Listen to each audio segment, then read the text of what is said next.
Wait, what's going on here? After finishing a business trip, I was returning home for the first time in 2 years. Tim, my husband, should have had the day off as well. I was thrilled at the thought of seeing him after such a long time, but as soon as I opened the door, a strange smell wafted out, quelling my excitement instantly. Yet, at the same time, I was hit with an indescribable sense of unease. I felt like something terrible had happened. Tim? I called out Tim's name as I searched throughout the house, but he was nowhere to be found. This is the only place left. I took a deep breath and slowly opened the bedroom door. Tim? What is this? Tim was indeed there, but he looked completely different from the Tim I knew. My name is Roseanne. I'm 32 years old. Right after graduating from college, I moved away from my hometown. I got a job in sales at an advertising company. Honestly, I hadn't always dreamed of working in advertising, but a lecture I attended in a college sparked my interest. How to create captivating advertisements. What elements make an ad appealing? Before I knew it, I had fallen deeply into the world of advertising and design.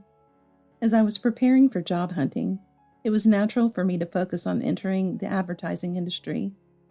And as a result, I was able to land a job at a company I had aimed for. I still remember how happy I was. It was sad to leave my hometown, but capturing my dream made my heart soar.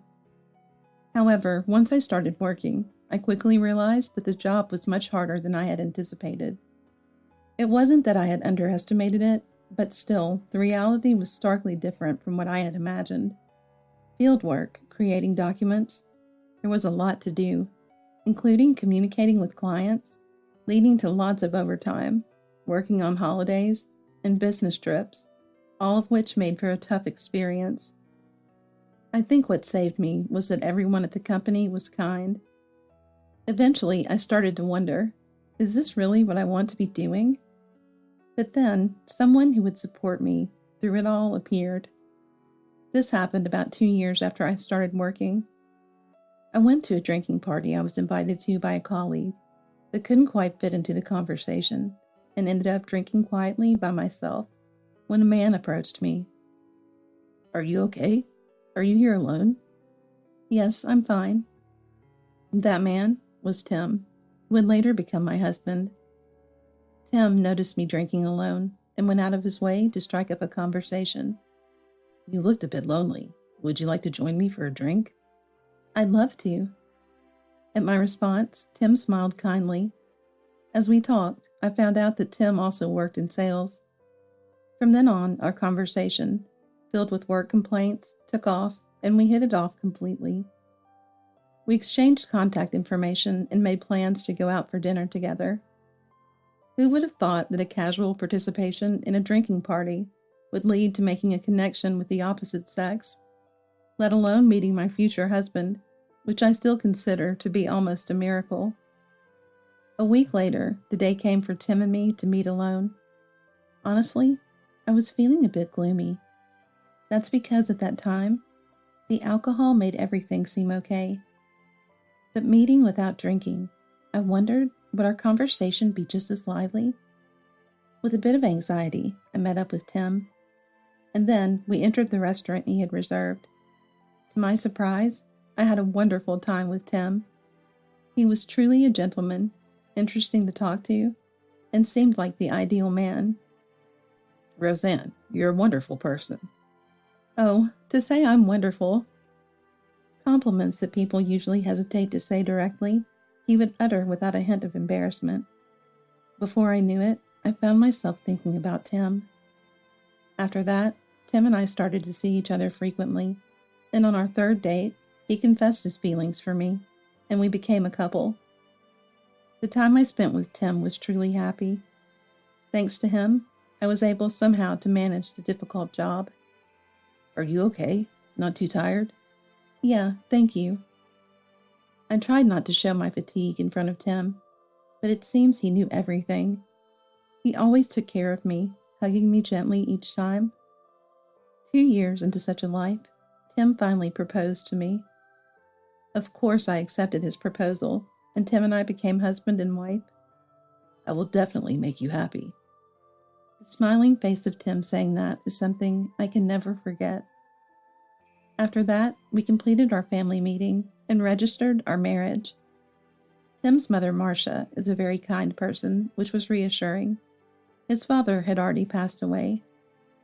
If there's anything, feel free to talk to me about it. Yes, thank you very much. Surrounded by kind people, I felt incredibly fortunate. It seemed like I could overcome any hardship. I could only see hope in my future life. Yet, to get so entangled in something like this, I would later regret marrying Tim. Right after marrying Tim, a shocking truth came to light. Tim was completely incapable of doing any household chores. Sorry, I really can't do housework. What? How have you been managing until now? Well, I've been buying food from grocery stores or supermarkets, and when laundry piles up, I take it back to my parents' place, so I don't know how to use a washing machine. How could this be? Why hadn't I noticed this while we were dating?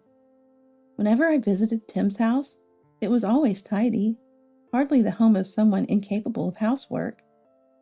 From what I've heard, was Marcia taking care of the house cleaning? Or maybe he just tidied up superficially to make the room look presentable.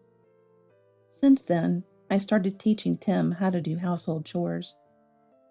However, whether he didn't want to learn or couldn't learn, he was unable to do anything I taught him. Eventually, I gave up on teaching Tim and took on all the household chores myself. Though I found it tough at times, I got used to that lifestyle. About 2 years after getting married, having saved up some money, we bought a newly built single-family home. Living in a house rather than an apartment allowed us to enjoy our lives more freely without worrying about noise. The neighbors were all nice, making our lives more comfortable than before. Tim and I each had our own spacious rooms, and I was happy to have more time to immerse myself in my hobbies. However, cleaning became quite a challenge. The apartment we had lived in was small, making cleaning relatively easy. But owning a house was a different story. Since Tim did none of the household chores, I ended up doing everything, even after we got our house. Tim seemed to have given up on learning household chores altogether, and never helped out, no matter how busy I was. It was after we bought the house that I started to notice something odd about Tim. He became distant. He began to pay less attention to me. He would respond indifferently to my attempts to converse, and I felt that he was coming home later and later. Perhaps it's normal after a few years of marriage, yet I couldn't help feeling lonely. Hey, what time will you be coming home today? I don't know. I see.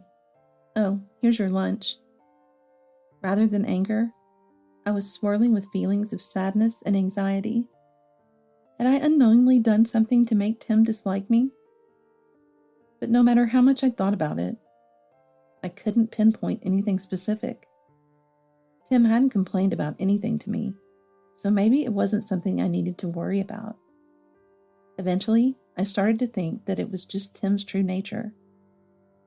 That was the easiest way for me to make sense of it all. If he had been complaining about the food being bad, or the cleaning not done, it would have been a different story. There were other troubling behaviors from Tim. Despite coming home late, he never informed me of his expected return time. He would leave the lunch I made for him. Knowing I would clean, he would mess up the room as he pleased. Often, I found Tim's laundry scattered around the room. At first, I didn't make much of it, thinking he was just tired. However, as days passed, Tim made no effort to change his behavior. I couldn't stand it any longer and confronted him. Hey, can you stop? It seems like you're scattering things around, thinking I'll clean up after you. I work just like you. Managing household chores is already tough enough. Can't you be a bit more considerate towards me? Huh, are you saying I'm not considerate? Yes, if you really cared, you'd take care of your own stuff. And your room. When I entered to clean it last time, it was so dirty, I wondered how you could sleep there. Despite saying you're coming home late, You never tell me when. Don't you think you're overdoing it a bit? I vented all the frustration I had been holding back at Tim, but he wouldn't listen to me seriously. I'm tired, too. Cleaning is something you do, right? I've already told you I'd be home late, so what's the problem? You're just too uptight. Uptight, you say? In the end, Tim refused to listen to me. From that day on, Tim became even more distant. Not only would he give me indifferent responses, but he also started ignoring me altogether. Even when I cleaned Tim's room and took care of his surroundings, he stopped saying thank you. I thought many times about abandoning household chores altogether, but even if I did, Tim would likely just live in the mess. On the other hand, I couldn't stand the thought of living in filth. The idea of enduring discomfort in my own home was unacceptable to me. After much consideration, I decided to continue doing housework for my own sake. As time passed, I felt Tim's attitude might have returned to normal somewhat, but his coldness towards me remained unchanged. Should I be happy that he started telling me when he'd be home? Where did the Tim I knew before we got married go? I had no idea he was hiding such a side. If I had known, I would have reconsidered marrying him. I found myself living with stress from both work and home on a daily basis. About half a year into this routine, my work trips, which had been manageable, suddenly increased. There were day trips as well as overnight stays, and my life became incredibly hectic. Amidst this, I also had to manage household chores and take care of Tim. The burden on me became overwhelmingly large. Perhaps seeing me like this, Tim began to change his behavior gradually. Hey, Roseanne, are you okay? What do you mean? I mean, with the housework and work and everything. Yeah, well, I'm okay, I guess. I was taken aback by his sudden concern. Tim was worried about me, something incredibly rare. I thought it might as well rain spears tomorrow. After that, Tim seemed to worry about me more. Aren't you going on business trips a lot lately? Are you okay?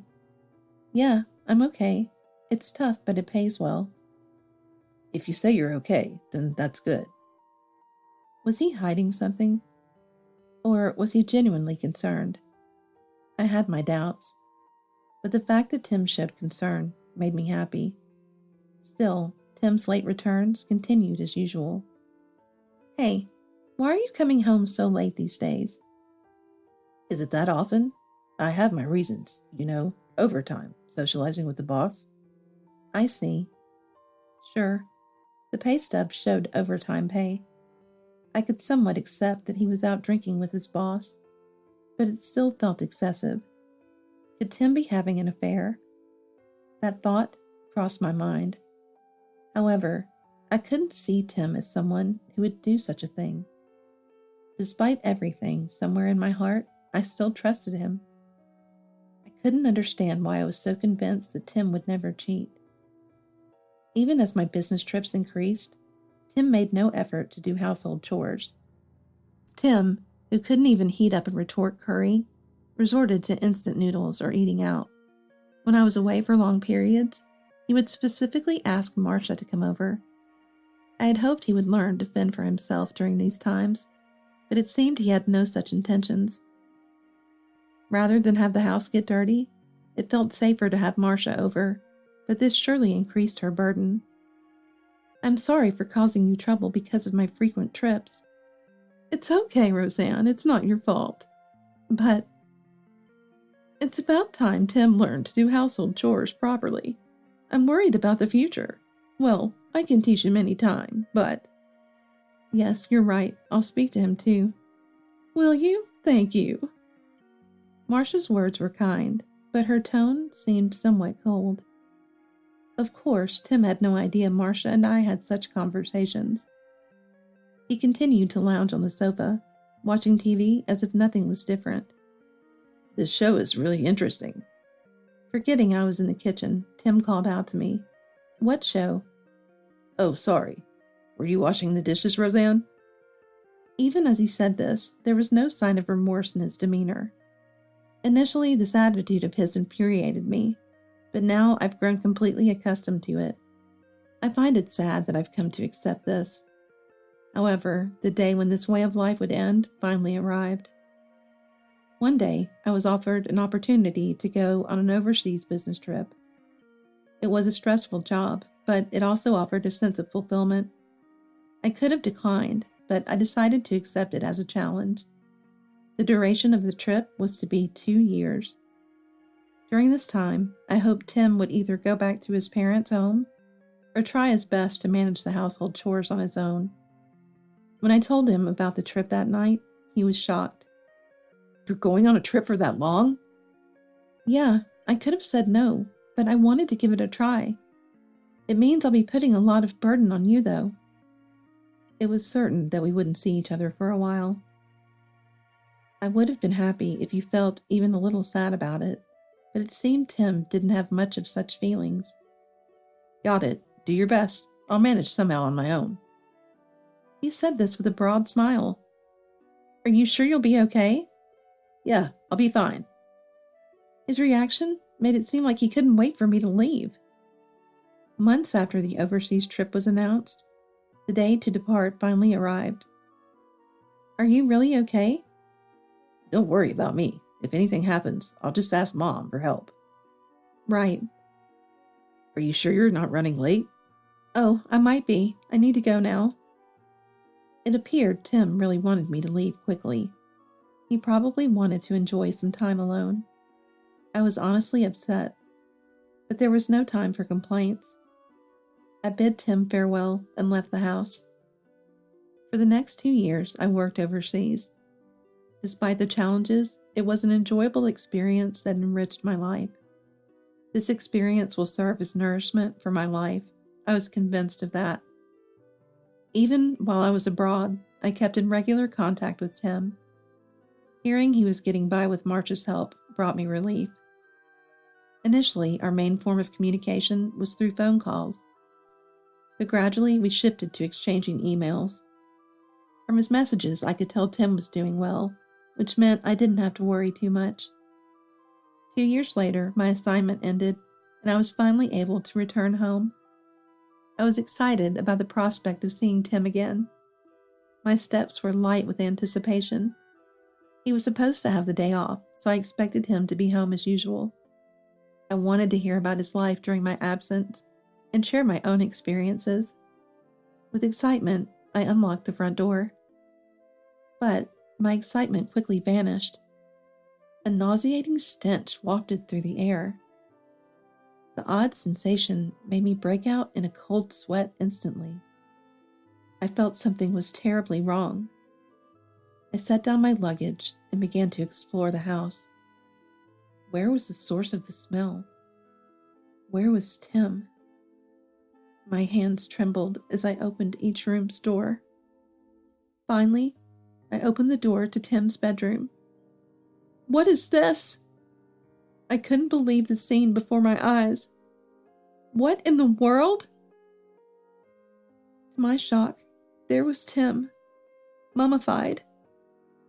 I couldn't comprehend what was happening in front of me. Police! I need to call the police! I quickly took out my mobile phone and contacted the police. The police arrived at the house within minutes. As they proceeded with their investigation, naturally, I, being the first person to discover the scene, was questioned. Given that we had been emailing up until just before the end of my business trip, suspicions arose that perhaps someone else was involved. I've been on a business trip for about 2 years, and this is what I came back to? A business trip, I see.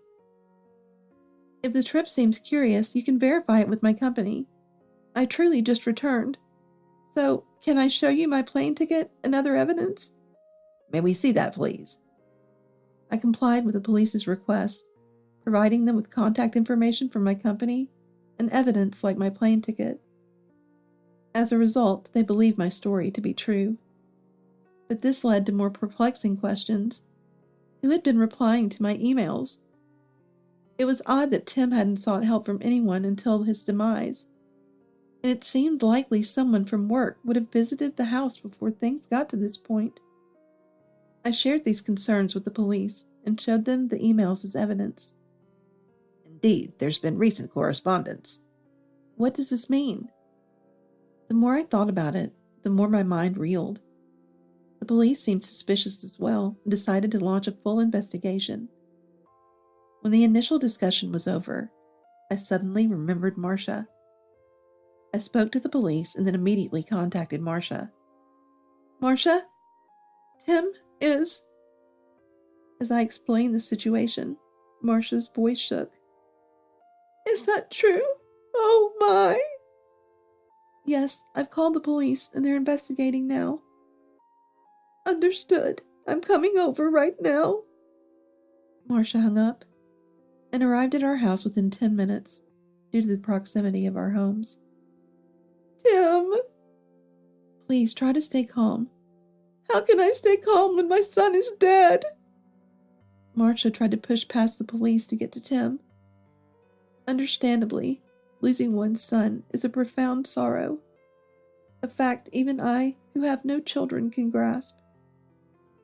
Roseanne, when? When did you find Tim? Just now. I literally just got back, and then... Oh, dear! Sorrow filled Marcia's eyes. We were then briefed by the police about the next steps. Throughout this, Marcia held my hand and stayed close, her body trembling. A few days later, the police shared the results of their inquiries. Apparently, a woman other than Marcia had been visiting the house in my absence. Just hearing about her made her sound suspicious. Upon asking for a description, it turned out to be a woman I didn't recognize. I didn't know any women who would have reason to come and go from our house. Fortunately, Tim hadn't locked his mobile phone, so I checked it immediately after speaking with the police. Then, the name of a woman caught my eye. Emily? From the content of the emails, it was clear she was someone Tim worked with, but it felt like their relationship was more than just professional. Meeting up, movies, drinks. What became apparent after a brief look was that Tim and this woman named Emily seemed to be having an affair. The emails were peppered with mentions of hotel dates, among various other things. It appeared she had been coming and going from our house, taking care of Tim while I was away on business. This can't be. Did you find something? I informed the police about Emily's existence, and that she must have been the one entering and leaving the house. The police checked the emails, agreed with my suspicion, and decided to contact her directly to inquire further. A few days later, I was contacted again by the police. Apparently, Emily wanted to meet me. Despite having an affair, she had the nerve to want to meet me, Tim's wife. With all that had been happening, I couldn't help but think such thoughts. According to the police, Emily was claiming to have nothing to do with it. This only made me more curious about who had been sending the emails. All right, in a week then. Amidst growing questions, I decided to meet with Emily. Perhaps she knew something. What did she think about the affair after all? Eager for the truth, I looked forward to that day. A week later, I went to the specified meeting room to face Emily. Someone involved in an affair. I expected someone without principles. However, my preconceptions were quickly overturned. I'm truly sorry. Excuse me? For having an affair with Tim and coming to your house so many times? I know it's unforgivable. I'm really sorry. Emily immediately bowed her head upon seeing me. Oh, sorry for being so abrupt. No, it's okay, but what was your relationship with Tim? I asked Emily how she met Tim and what their relationship was before becoming involved in the affair. As expected, her answer confirmed my suspicions. Apparently, Emily and Tim had a superior-subordinate relationship at work. Emily was assigned as Tim's direct boss. Initially, they were just colleagues, but their relationship deepened over time, eventually becoming physical. She had been entering our house even during my business trip, taking care of Tim, But then, Emily revealed something shocking. I didn't know Tim had passed away. I only found out from the police. That's odd, isn't it? What happened to the company? Tim quit the company over a year ago. He quit? Yes, he said he was fed up with everything, and it's difficult to say, but Tim wanted to divorce you and marry me. He said we could live on my salary, so he didn't need to work anymore. I was at a loss for words at Tim's selfishness. To think of divorcing me to marry Emily, and then quitting his job because they could live on her salary. I was a bit shocked to realize Tim was far more self-centered than I had imagined. Thank you for sharing this with me. No problem. But you didn't know he had passed away, right? When did you stop coming to the house? Over a year ago, I think. Why? Didn't Tim want to marry you? My words might have come out harshly. However, Emily proceeded to explain what had happened. For several months after I went on my business trip, Emily had been visiting our house once every 5 days, ostensibly to take care of Tim. Initially, she seemed to enjoy it, as if they were experiencing newlywed life, finding it fun. However, that feeling quickly vanished due to Tim's lack of life skills. Despite her efforts to get him to clean up after himself, Tim never seemed to take heed, and Emily's feelings for him cooled off entirely. She broke up with him and ceased visiting the house. By that time, she had already quit her job, so Tim kept contacting her, wanting her to come back. Please come back. I want to start over. The messages varied, but they all shared a common theme of wanting to reconcile. However, Emily no longer harbored such feelings and ignored all his attempts. Eventually, the messages stopped. Since then, Emily had no idea what became of Tim. I see. Yes. I'm glad I could hear about what happened while I was away, thank you. Of course, I'm truly sorry for everything. Emily seemed genuinely remorseful, repeatedly apologizing to me. I understood her sincerity, but whether I could forgive her was another matter. Fortunately, Emily offered to pay compensation, which I accepted. It was clear she wasn't largely involved in the recent developments, but this only deepened the mystery. Amidst all this, the police, having spoken with neighbors, came across a significant lead.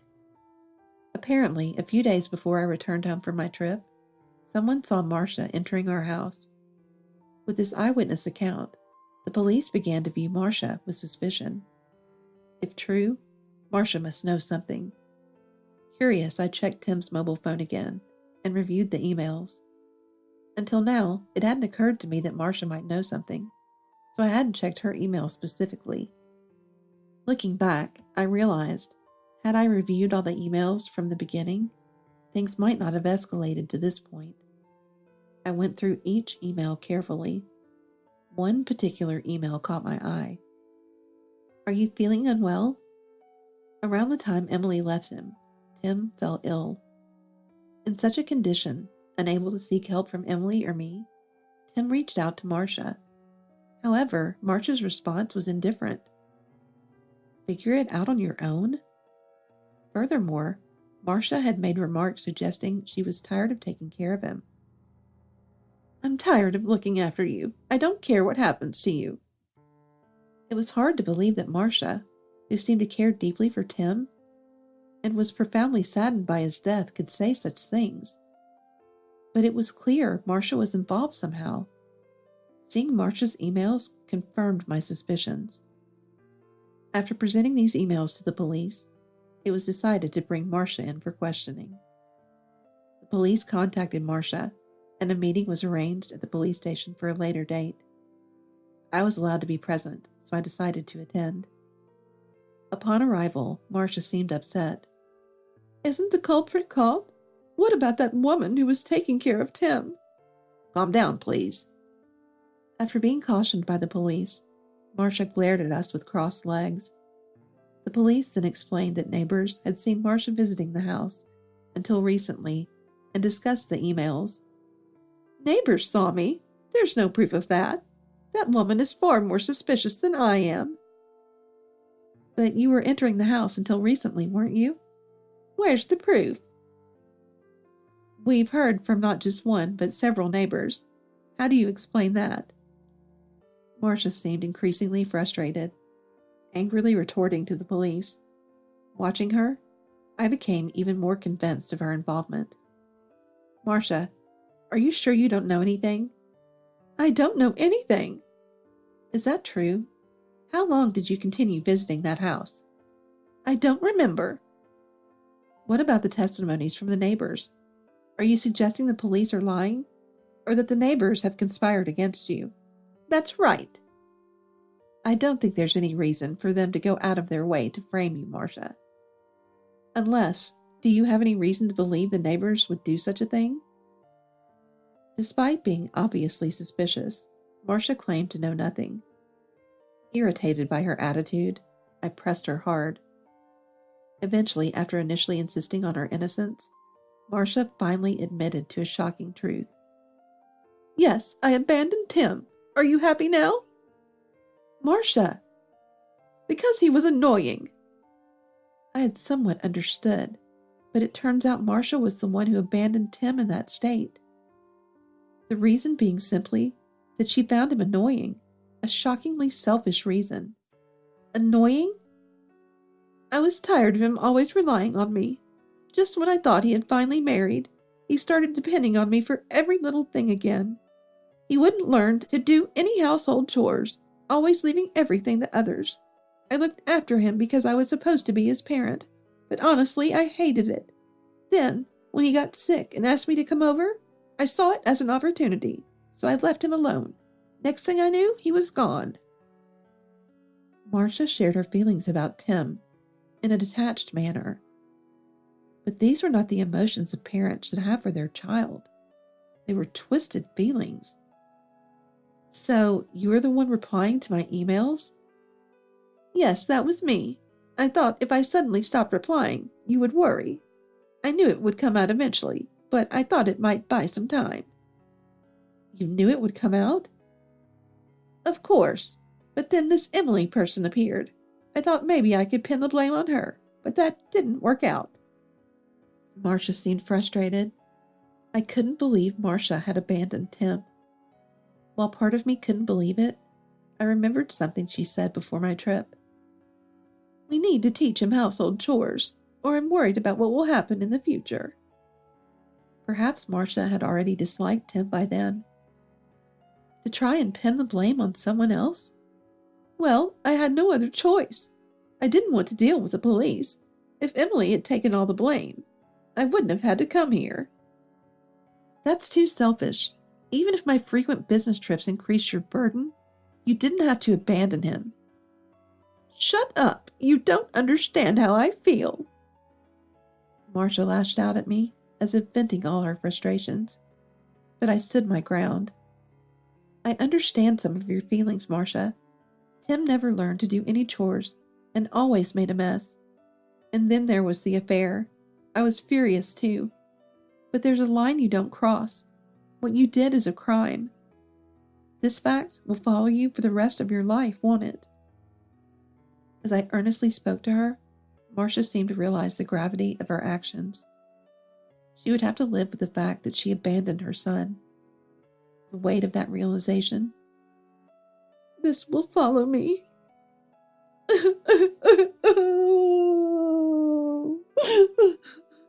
Tears started to stream down Marcia's face.